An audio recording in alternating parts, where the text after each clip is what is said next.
All right, good morning, everyone. Thank you so much for joining us, and thank you for everyone that's in attendance for your patience with our technical difficulties. We're going to be audio only today. Let's start with a verbal roll call of commissioners. Commissioner Hemmer, are you here? Present. Commissioner Bergeron, are you here? Present. Commissioner Weiner, are you here? I am. Great, thank you. I can move on. In just a little bit, we're going to start public comment time. It'll be coming up shortly for all items, and it's going to be taken at the same time. Members of the public wishing to speak on matters posted for public comment may call the following number. It's 629-255-1939. Again, that number is 629-255-1939. We're going to circle back in just a moment to see if we have anyone on the line. Before we move on, though, we need to address that this is a virtual meeting. So I move that the proposed agenda constitutes essential business and meeting electronically is necessary to protect the health, safety, and well-being of Tennesseans in light of the COVID-19 outbreak. Second by Caleb. Thank you. Any discussion? All right, we'll take a roll call vote. Commissioner Hemmer?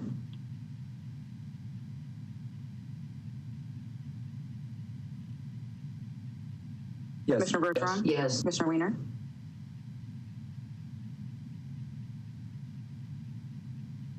Great, thank you. Okay, great. Let's see. We'll call the meeting to order now.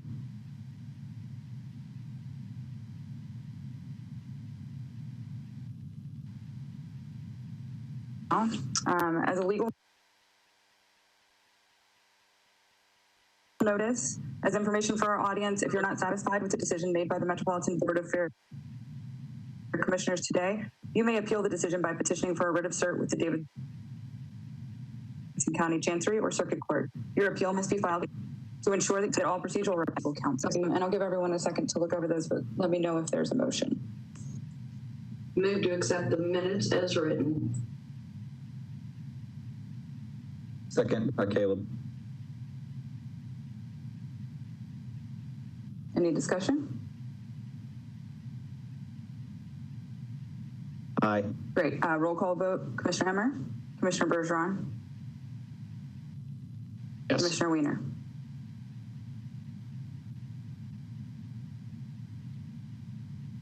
Yes. Thank you. Okay, now we're moving on to public comment time. I'm going to read that number again, just in case anyone missed.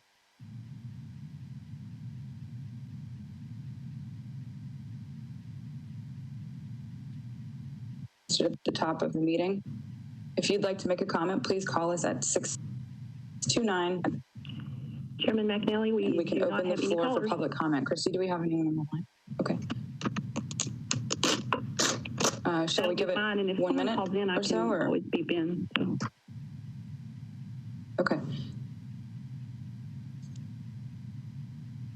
I'll give it just a second and then we'll move on. Mr. Dickerson, do I need to close public comment or do I keep it open throughout the meeting if we're going to allow people to call in? It's probably safer just to leave it open in case there's someone's having technical difficulties. We just recommend doing that. Okay, wonderful. Thank you.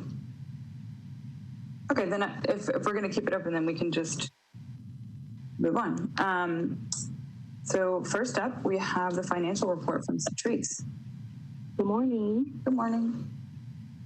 This, the preliminary actuals through July, are as follows. We selected $2,700 for revenue for July, and that $900 for Lamar advertisement, and it was $1,800 that we collected for event parking for the race.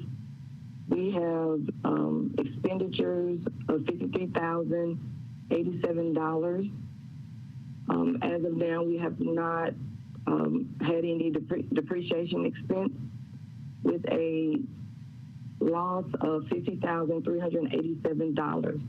I would like to mention that the books for last fiscal year has not closed yet. We anticipate that happening very soon, but it has not as of yet.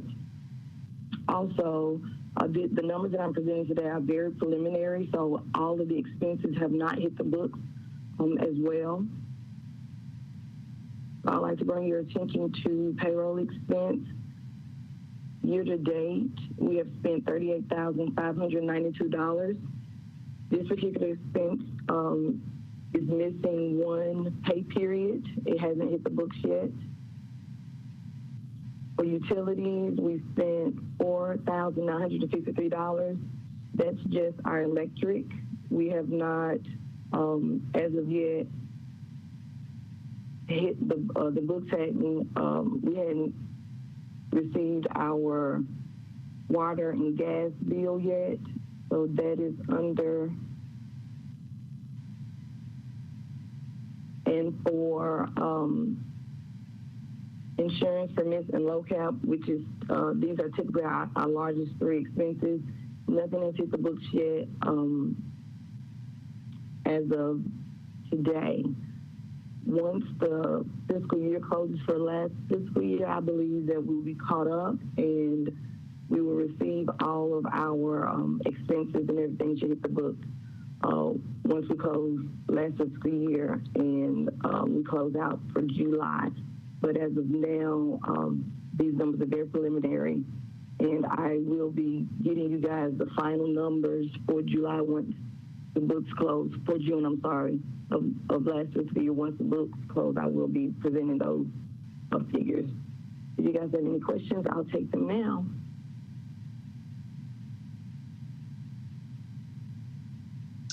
Any questions from the board?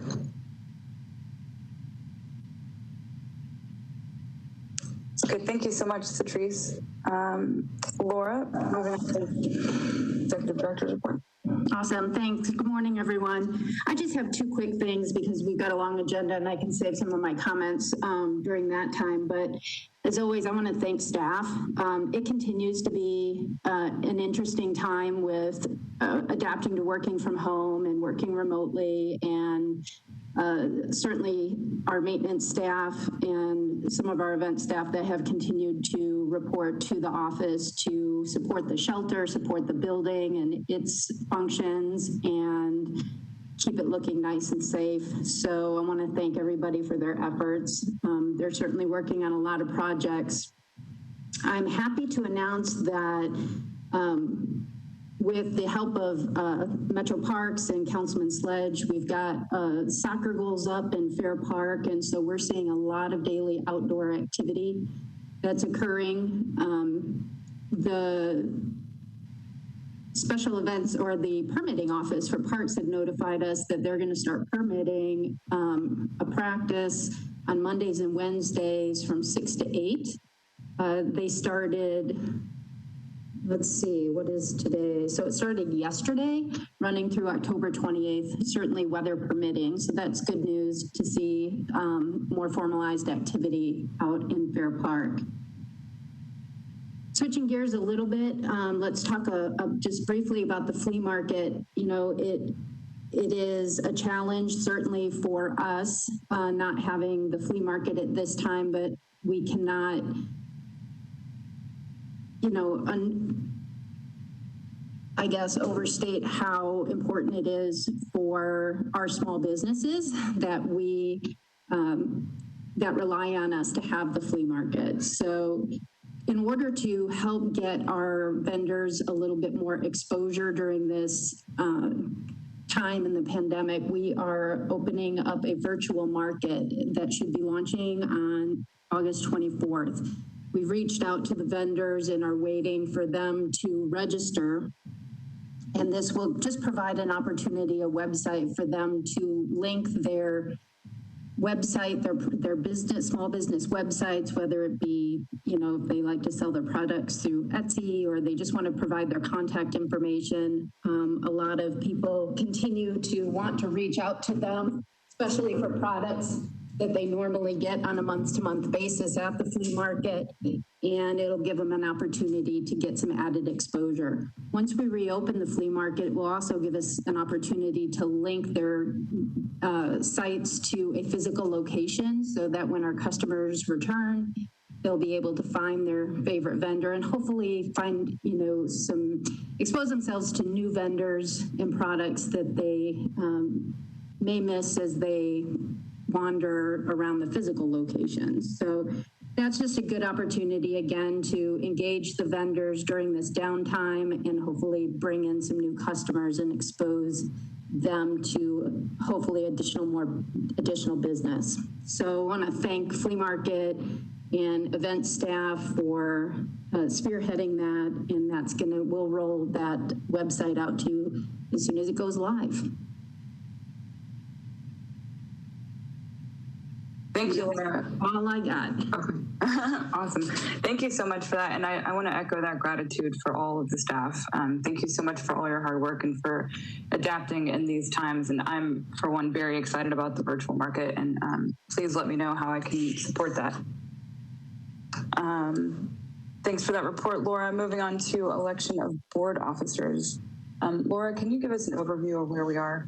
Yeah, absolutely. So once a year, the board takes the opportunity to nominate a slate of officers for our particular board. And because we're so small, it's the president or the chair and vice chair.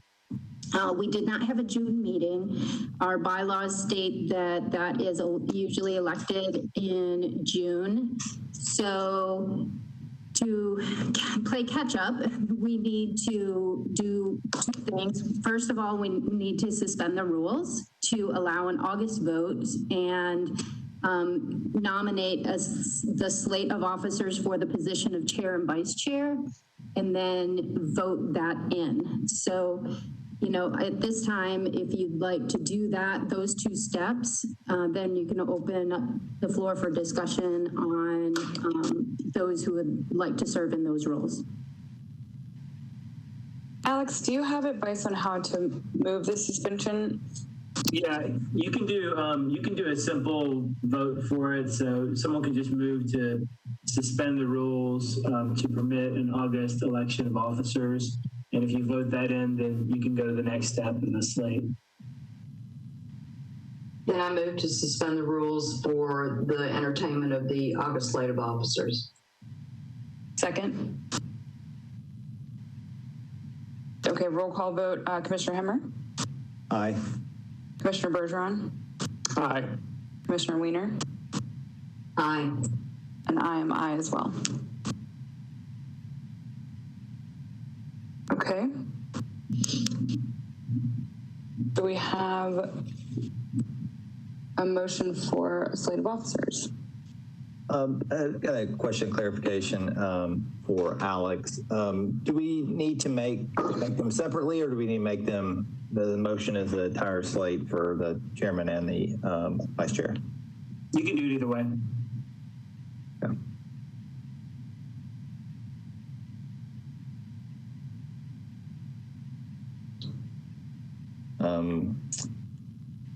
I guess my questions first for Interim Chair McAnally. Are you interested in staying on as chair?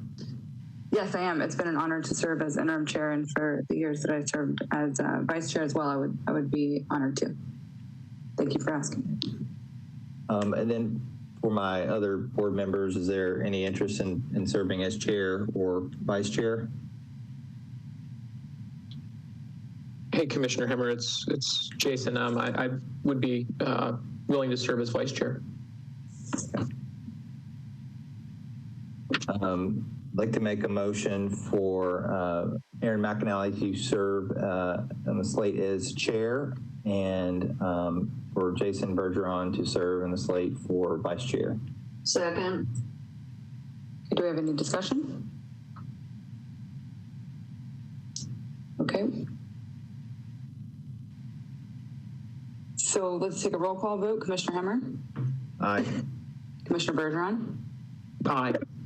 Commissioner Weiner? Aye. And I am aye as well. Thank you so much, everyone. I look forward to serving as chair.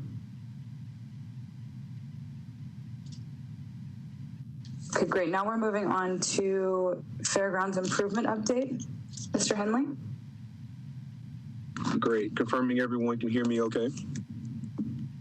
Yes. Awesome. Good morning, board. Good morning, staff. Hopefully you all have been provided a document that you're used to seeing, a budget dashboard that gives an overview of where we are on the project. I'll take some time to walk through those from a financial aspect and then also give some headlines as it relates to where we stand on the project from a scope and progress standpoint. Just starting off from the overall top of the sheet that you guys would be looking at, where we stand with our total dollars expended to date.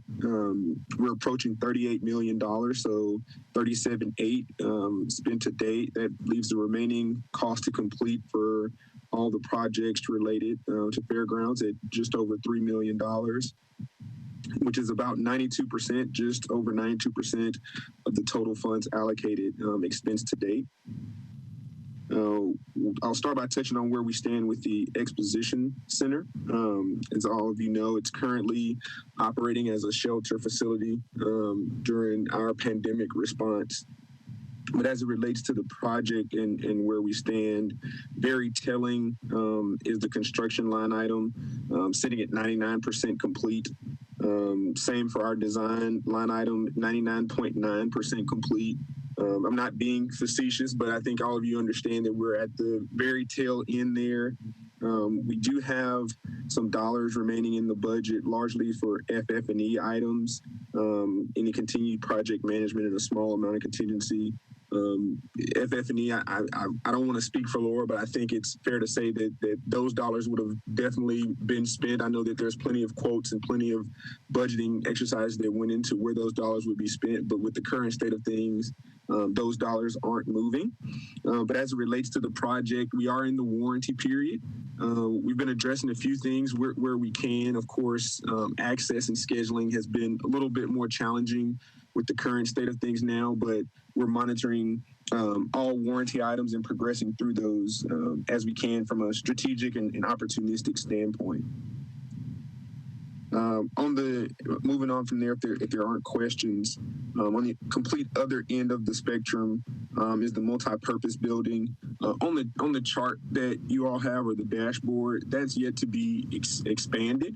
Currently, we've only expensed about 1% of those funds, and that's really been some preliminary interaction from our project management team and our design team preparing for the solicitation for a construction manager, general contractor to bid that work. As of last week, so the 5th of August, we had a pre-bid meeting with Metro Procurement facilitated, as well as a site walk that same day. And so after that has occurred, the solicitation is live now. We'll expect bids back in the next couple of weeks, I believe, targeting the end of August. So more to come on that project, but right now just in the very preliminary phases. The demolition of existing structures, again, a project that is essentially complete on the Fairgrounds, which is great. At this point, Renison has demobilized. We're working through their final payout, which will be coming later this month, which will be the release of their retainage. That's about the end of the site activity, as well as administrative activity as it relates to the demolition. As we move forward, still evaluating exactly what to do with those funds. As we just mentioned, we have the maintenance building starting out there with things just where they are across the campus as a whole. It's just not prudent to reallocate those funds until we really understand what next steps will be. But I believe that everyone is completely satisfied with the work that Renison's done. They were great to work with. And moving forward, I think they are looking for more Metro work as we go forward because they enjoyed the experience as well. The next section is grandstands. Currently, there's 95% complete there from the funds that are allocated. Just over $1 million has been spent from a construction standpoint there, and there's a remaining just under $60,000, which is being allocated for Lee Company to do some replacement of HVAC equipment. I know that Lee is active on site. We've yet to start to expend those dollars, but I know that they're doing their work in preparation for completing that scope. At this time, there's no more dollars allocated for design. There's no need for that in the grandstands and project management as well. Laura and her staff have been primarily interacting with Lee as it relates to that work, and so there's no dollars allocated for that. But bringing that total expenditure of allocated funds to the grandstands to 95%. And then as we've touched on many times before, work that was conducted on the site prior to the Expo project starting, and that's separate from any of the items that are here are allocated in that very last section. No movement there has occurred since the last time I reported to the board. I said a lot. I'll pause for if there are any questions, and if not, I'll move over to the Fair Park page, which is in green if you have it in color, board members. Hey, Ed, this is Jason. Just remind me, it's been a little bit, the footprint of the multipurpose building, where is that again?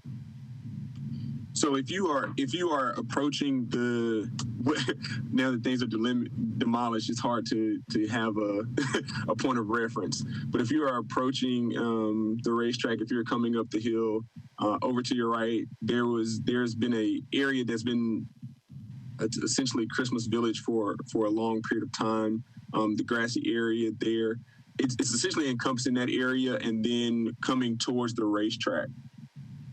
And I wish we had a map. I think it would be a lot easier to do that. Sorry, this is virtual, but no, maybe thanks.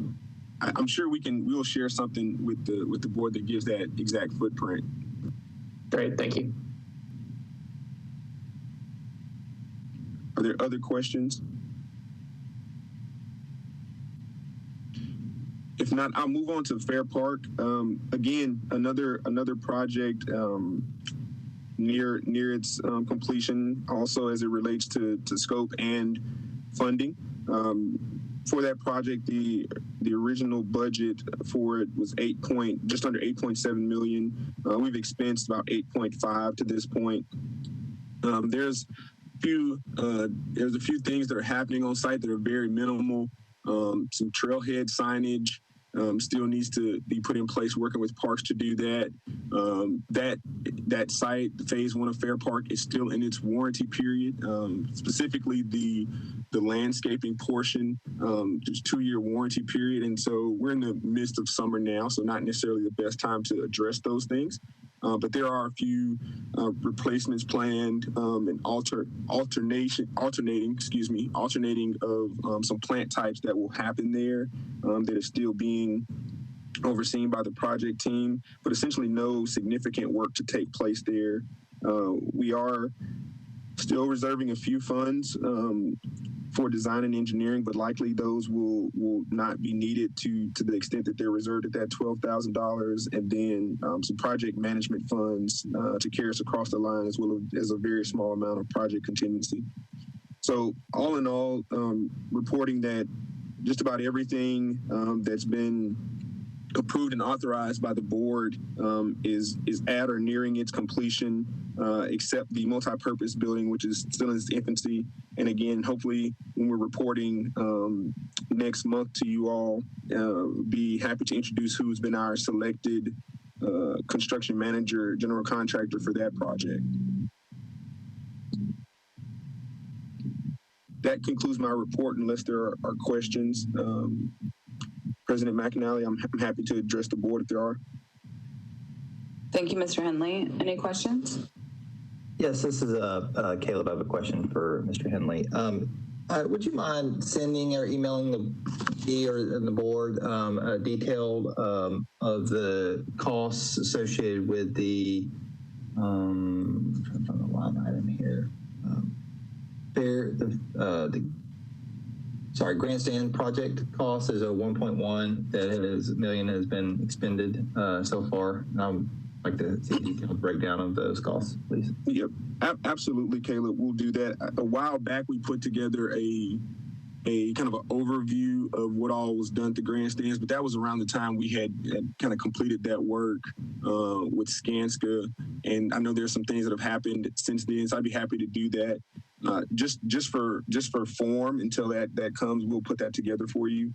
about $750,000 of that was all done under Skanska, which was basically made up of the work at the grandstands for painting, doing the concourse, which included pressure washing and painting as well, some lighting. I know that there were bathroom updates throughout, and we did demolish and replace some fencing.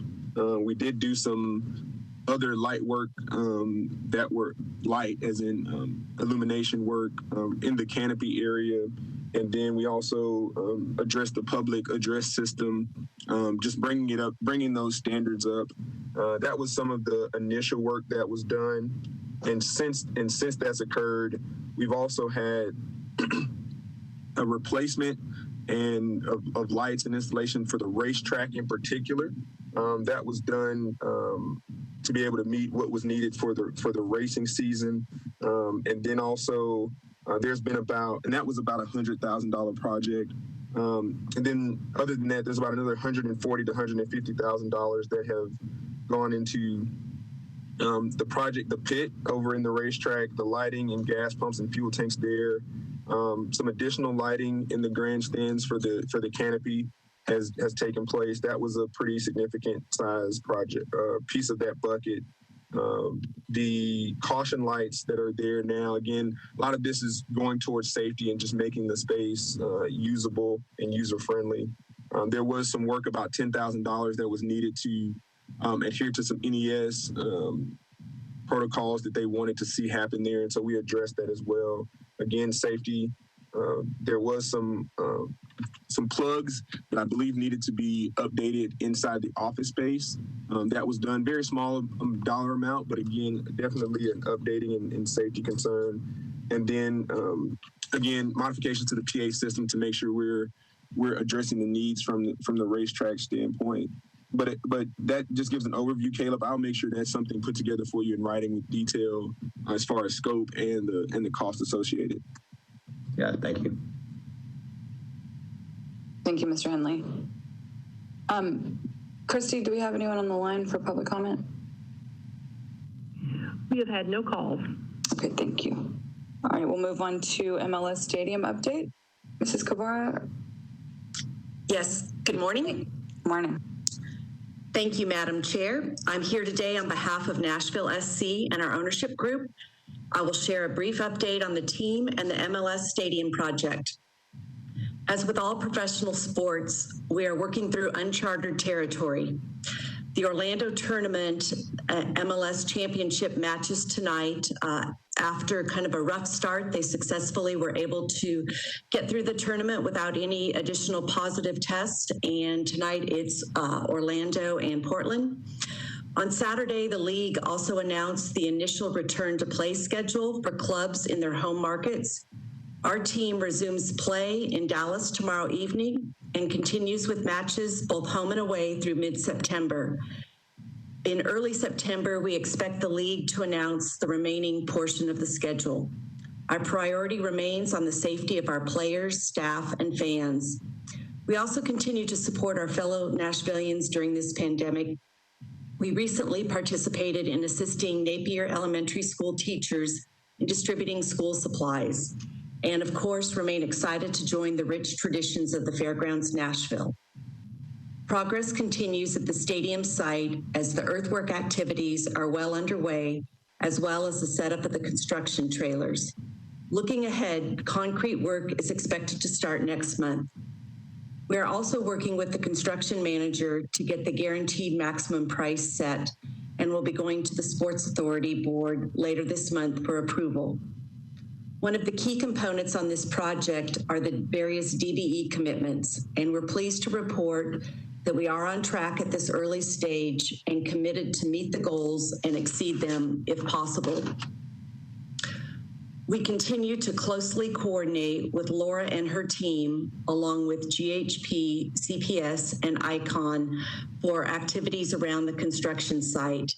And our substantial completion date remains mid-May of 2022.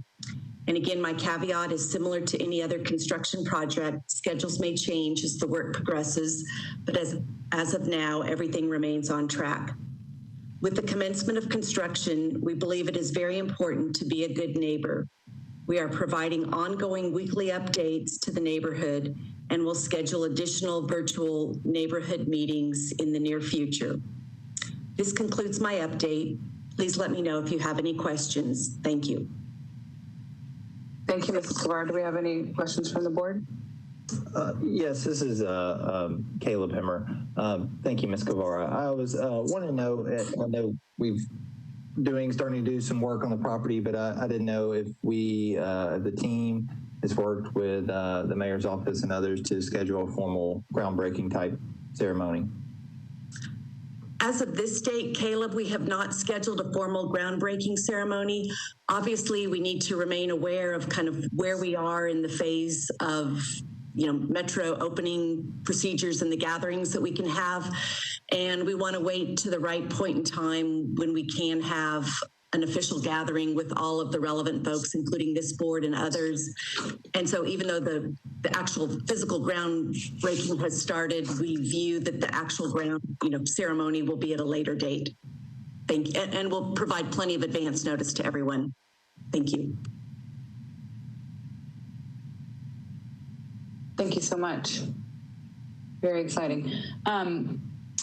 Mr. Dickerson, I just was made aware that Mrs. Pratt from Social Services has a scheduling conflict and needs to address the new business of shelter status. Can I go out of order? Yeah, I don't think that's a problem. Okay, thank you. Then Mrs. Pratt, are you on the call?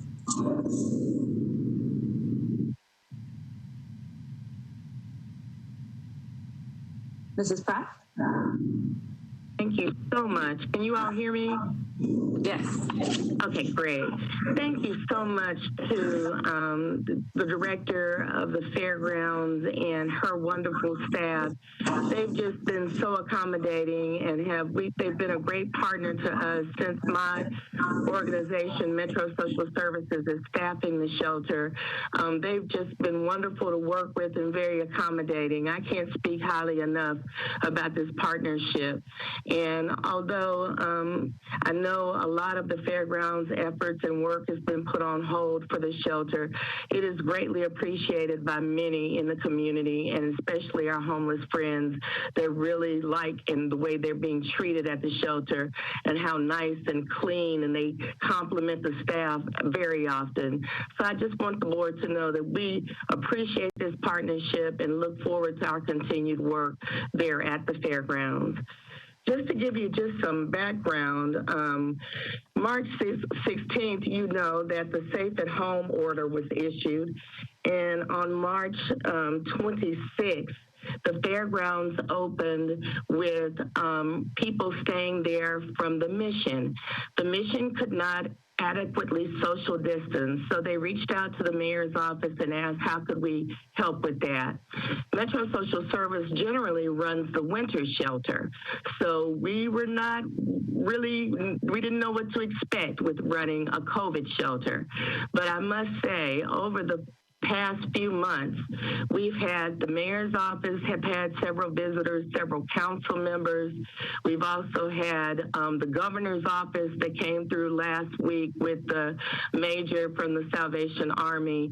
We also had the CDC, FEMA, HHS come through and compliment and how well the shelter is run, especially on the COVID positive side. They're looking at your shelter there at the Fairgrounds as a model for the country for COVID shelter. So that says quite a bit about the efforts that have been put in to making this effort work for all of the people that are in need here in Nashville, Davidson County. We are looking at the Fairgrounds. We moved our women that were at the Fairgrounds to the Municipal Auditorium. So we currently only have the well side, which is people that are well and not experiencing COVID. We have the COVID side where people have tested positive for COVID. And we also have the PUI side, which that is people that are waiting for their test results. So I just encourage you, if you haven't had an opportunity to tour the Fairgrounds and that facility, I encourage you as board members, please go and look at the wonderful work that our staffs are doing there, and just realize that it's an effort every day, but we work to make this effort happen for the people that are homeless in our community. At this point, we don't know. We're looking possibly at the end of the year that we will be there at the fairgrounds. But at this point, we really don't know. We haven't been given a definite time frame based on COVID. So if we find out, that it might end before the end of the year or take us to the end of the year, we will make that report and make my board as well as your board aware of that. I also have to compliment the Office of Emergency Management, Jay Survey, and Chief Swan in this effort. They are the ones leading up the effort at the fairgrounds.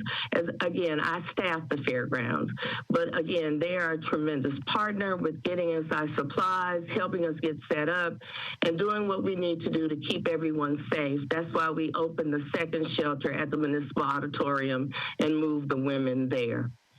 So at this time, I will stop and ask if you have any questions or comments or any concerns. I have a comment. I had the opportunity early on to volunteer in the shelter, and I would like to echo those compliments to all staff members, to the social services staff, to the fairground staff, to Laura, and to Randy and his staff as well. It was wonderful to see the cooperation going on between departments, and it does. It is very well run from what I have seen. So thank you all for that. Do we have any questions from the board? I do have a couple. Okay. Renee, it's so good to at least hear from you. I hadn't seen you in quite a while. I know. Good to hear you as well. I've just got a couple of quick questions. How many people are housed on the well side? At our highest number, we had up to almost 300. I think we're currently running around maybe 95 to 100. I usually get a count at the end of the week. So yeah, we're running close to about 100 on the well side. And that's just the men on that side. Right. And what's the average length of stay for folks in the sick side? It just depends based on how sick they really are. The general incubation period, I believe, is 14 days, if I'm not mistaken. But again, it's just contingent on the needs of the person that is on the sick side and how long it takes for them to recuperate. Once they recuperate, they're able to move to the well side. And generally, they don't leave. They enjoy being there at that shelter.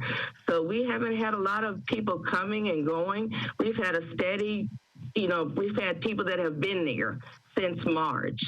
So they really don't really want to leave. So how does the census compare to pre-COVID numbers at the shelter? Are you speaking of like the winter shelter or the mission shelter? The mission shelter. That's something I don't have the actual numbers before me. Generally, they run close to 300, if I'm not mistaken. So as you can see, when you're having 300 people, there is no way to social distance. So again, we at the beginning of this process, we took about half of the people out of the mission. So we had roughly about 170 to about 200 people initially when we started the process. And so I guess my next question would be, you say you're focused on the end of the year, and then we have the need probably for a winter shelter, given the weather that'll happen for sure between January and March. What is the social distancing opportunity in the winter shelter? And as far as moving back to the mission, has any effort been put into improving the opportunity for safe social distancing once you transition out of the fairgrounds potentially at the end of the year? I think that would be important for us to know, just insofar as our making plans for first quarter at the fairgrounds. Right. At this point, we are working on winter shelter. There is a plan that we have a draft of right now that we are working on to enable people to social distance in the winter shelter. As it relates to the mission and possibly moving people back in, I really can't speak to what their plan is. I don't have that information. I'd be glad to reach out and find that out and see if they do have a plan to start moving people back in. But again, that's, you know, the end of the year is a tentative date. So hopefully by next month, we will know specifically where the winter shelter will be and how we will social distance in the winter shelter. But again, I will reach out to the mission and I will provide Laura with that information so she can make a report or send it out to you all. That'd be awesome. Thank you, Renee. Sure, no problem. That's all I had, Chair. Thank you. Any additional questions? Okay, thank you so much, Mrs. Pratt. Oh, thank you so much. And I'll get that information as soon as possible. Thank you all. Okay, so now we're going to backtrack here to old business and take a look at our bylaws. Laura, do you want to take it away? Chairwoman McAnally. Sure, thanks. I just had one question about sort of stadium and Fairgrounds, and I may have missed it, and I don't know if we even have the person to update. Where are we with the infrastructure portion and infrastructure planning and that portion of the project? Is there anybody on the line that can address that? Yes, Commissioner, this is Ron Gobble. The infrastructure project is 60%. The design is about 60% complete. We actually received that this week and are currently reviewing that with various metro agencies. There is a solicitation on the street for a construction manager that we hope to have hired in September to essentially play the same kind of role that Skanska played on the exhibition buildings. And we're hoping to start construction in January. We've got critical dates tied down to when we're going to be merging with the stadium construction so that primarily utilities will be available to them as they're building that facility. Does that answer your question? Or would you like to? That's helpful. No, that's fine. That's great. I just I hadn't heard about infrastructure in a little bit, so that's really helpful. Thank you. Yeah. Thank you, Mr. Gobble. Okay, back to bylaws, Laura. Yeah, so last month we had talked about just an update, a review of the board's bylaws that are posted on the boards and commissions website through nashville.gov. As far as I knew, it hadn't been reviewed since I've been here, and so I believe it's been, probably about 10 years since we've done so. So I just thought it prudent. I sent some, notes out of things to consider, but really it was just an opportunity for you guys to take a look at them, see if anything needed to be shored up on the legal side, if Alex had anything that he wanted to add. So for that matter, I thought what we could do today, if you're willing, is to have a discussion about maybe some possible edits that you all have noted, and then we can take the next couple weeks to incorporate those and bring it back to you in September for, ratification of the new bylaws. Thank you, Laura, and thank you for circulating your notes. Before we address those, Mr. Dickerson, do you have anything to add? I spoke with Laura, and what I'm going to do is once you all state what it is that you'd like to have adjusted, I'm just going to redline the entire rules and add a few things that there might be legalistic changes, but I'll explain those when we come back in September. Okay. Board members, do we have any discussion around the notes that were distributed? Any questions for Laura or Alex?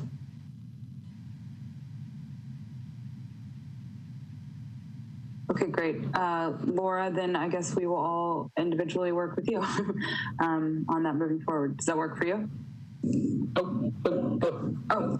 Chairwoman McAuley, I did have a comment. Sorry, I wasn't sure if it was specifically questions for Alex or not, but I guess a couple of things that I guess I would just sort of maybe solicit consensus from the board on. One is I mentioned this to Laura, is maybe a little bit of a clearer sort of policy making procedure. I could see us needing to, and we've been talking over the last 6 months about some different policy ideas, and I think that would be something, if we had a clearer procedure for bringing those forward, that I think that could be good.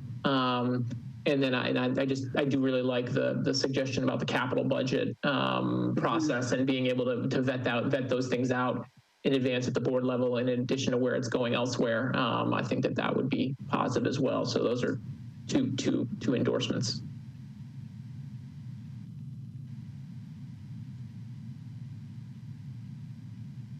Thank you so much. Commissioner Bergeron, anyone else? Okay, great. And so now we are moving on to event update. Laura? Yeah, so I thought we would do two things. Randy's on. We've had one more race since the last meeting. That was actually this past weekend on Saturday. There was no changes to our COVID protocols, so attendance was capped at 20% with appropriate social distancing and mask mandates.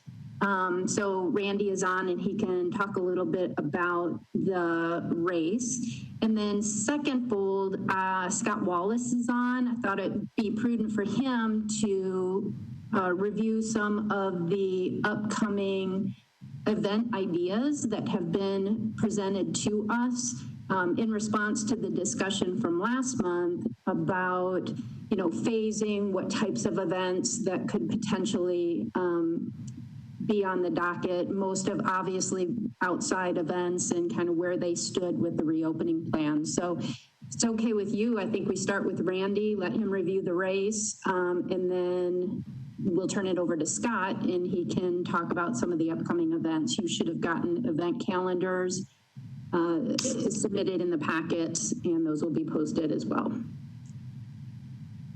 Thank you, Laura. Randy? Thank you, all of y'all. The race went real well. We had a car count of almost 100 cars this time. Attendance was good. It was still, like Laura said, we were still under our cap, but everybody was getting used to all the new procedures. So I think everything went well. We had 9 health officials, including the doctor here, walking around in their new uniforms that says Nashville Public Health on it. So that was good that people get to see that. They were all happy with everything we did as usual. And, everything was good. It's just, I think at this point, the doctor is happy with our protocols and moving forward, to continue. Thanks, Mr. Dice. Are you seeing any challenges with compliance? Not really. When I say that, you have 1 or 2, which I put them on. It's just the mere fact that people, I don't know that they forget or whatever it is, but they go to drinking or they go to eating and then they don't pull it back up, and we have to send one of our mask compliance folks, as they're walking around, they'll have to remind them. They put it right back up. We haven't had to put anybody out. We haven't had any arguments. We haven't had any, resistance. So it's all been, relatively just reminders, if anything. Okay, great. Thank you. Any questions from the board for Mr. Dice? This is Commissioner Bergeron. I just wanted to make a quick comment that I've received really related to the racetrack. I've received some positive comments from the community about track rentals and, the ending at 7 p.m. and the volumes we've agreed to. So some positive feedback for the current operators. appreciate them working on that. And I think we've really charted a real good positive course for the future about how track rentals are structured. So just wanted to take the opportunity to recognize their good work and cooperation in that regard. I think it's really important for the future. Thanks for that. Thank you. And, that's one thing that I strive to continue, and I watch very closely is our times, including on race days. We've been finished this last race. We had a few more wrecks, so we didn't finish until like 9:54. But prior to that, we've been like 9:30 and even 8:53 on the first race. So the one thing that we watch closely is time. Thanks for that too, Randy. I've received comments about the race times too. So it seems like you guys are running a real professional, tight ship in that regard, and that's a change from sometimes in the past. So recognize that as well. Great job on that. Thank you. Thank you. Yes, we really appreciate that. Thank you. Thank you. Any other questions for Mr. Dice? Okay, great. We'll move on to Mr. Wallace. Good morning, everyone. I'm glad to be on the call today and glad to give you a little update on what we've been doing. Of course, since March, this has been a virtual juggling act trying to make sure that our indoor events are taken care of as far as, moving them. And most of them have decided to move prior to this, move to next year or try to move to the end of the year. So we've been doing that a lot. I like to just outwardly appreciate our newest team member, Molly Nightingale, who's helped us out immensely on doing that. As Laura mentioned, the soccer practices have started in the park. We have parks to program them for us, and they handle all of the sporting events in the back, and we handle all the other ones. So we're going to do that and allow that to happen, and we're excited about that. There have been people back there already, and I think that we haven't run them off. It's only if someone has it.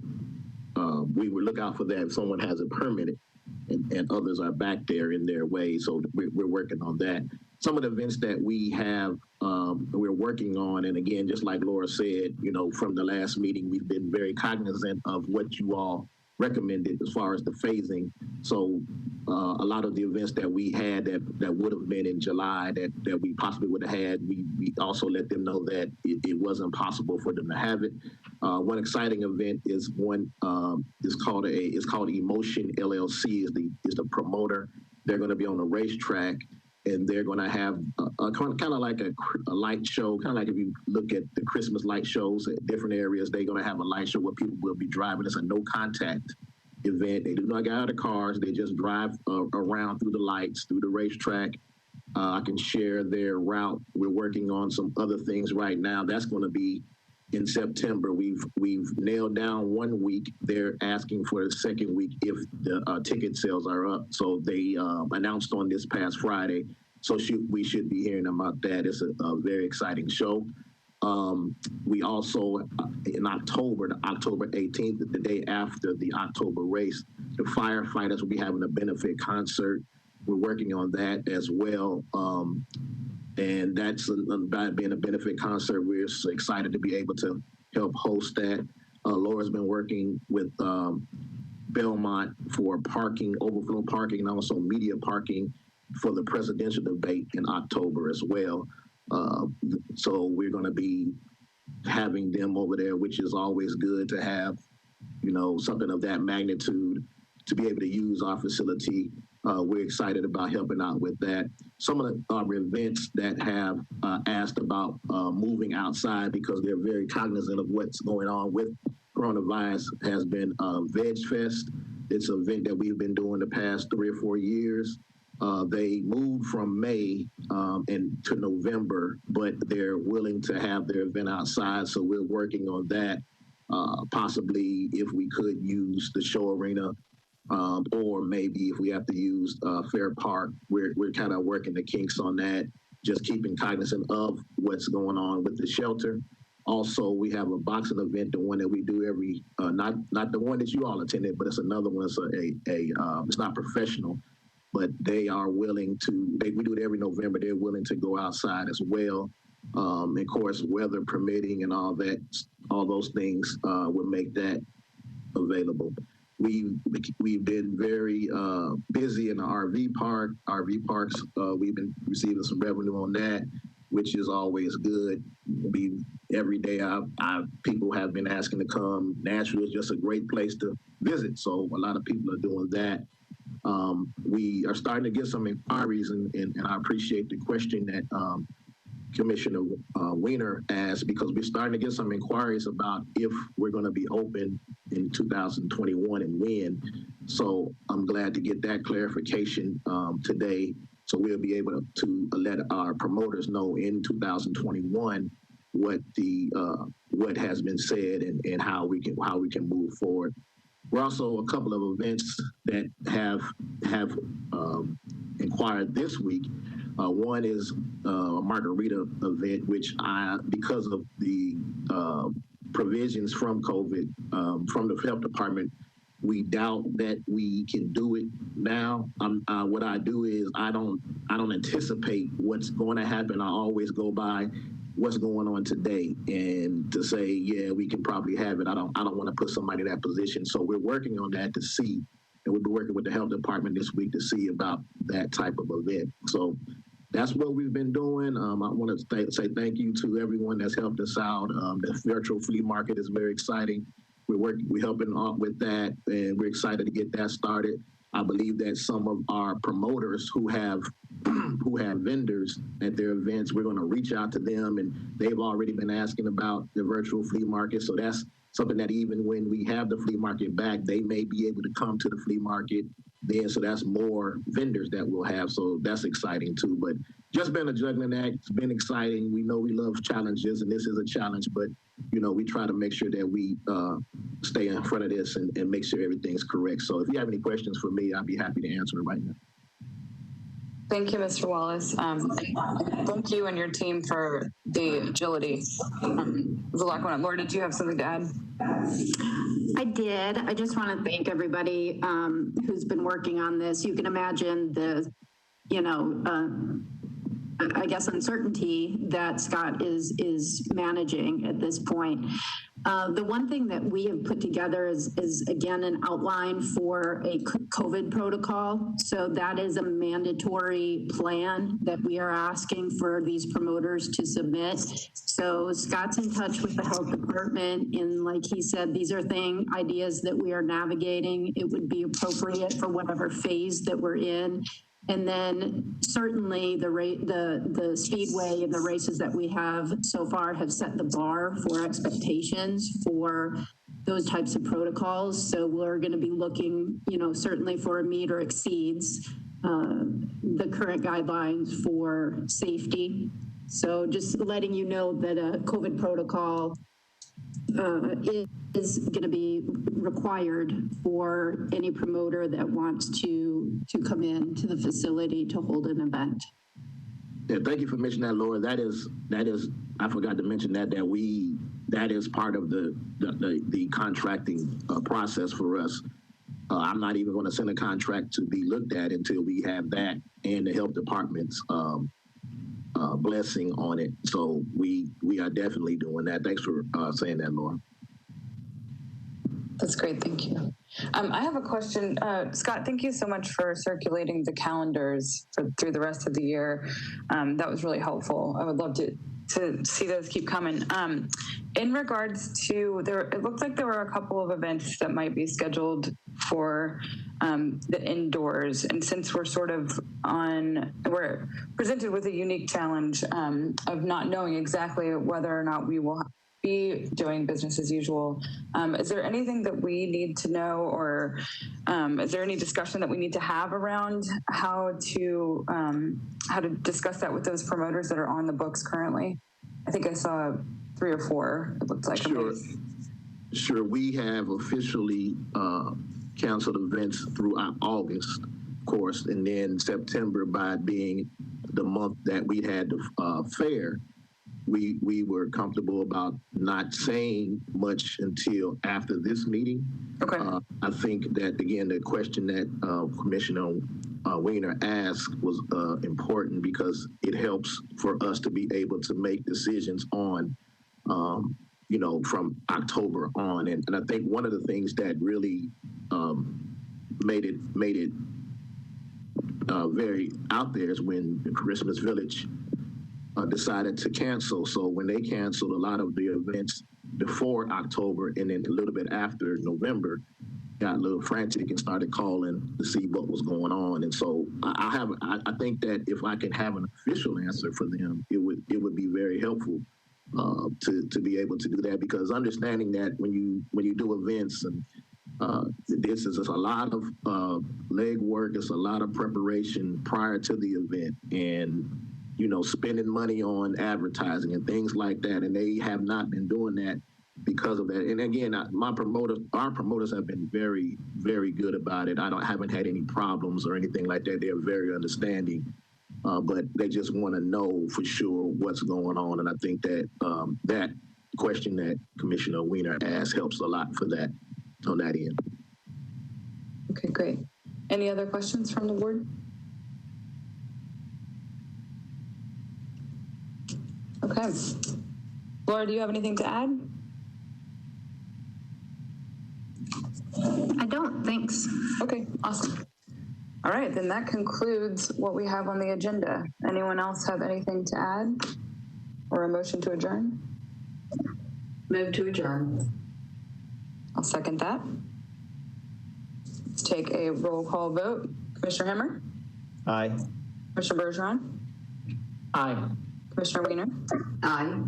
And I am aye as well. I'll see you all next month. Thank you so much.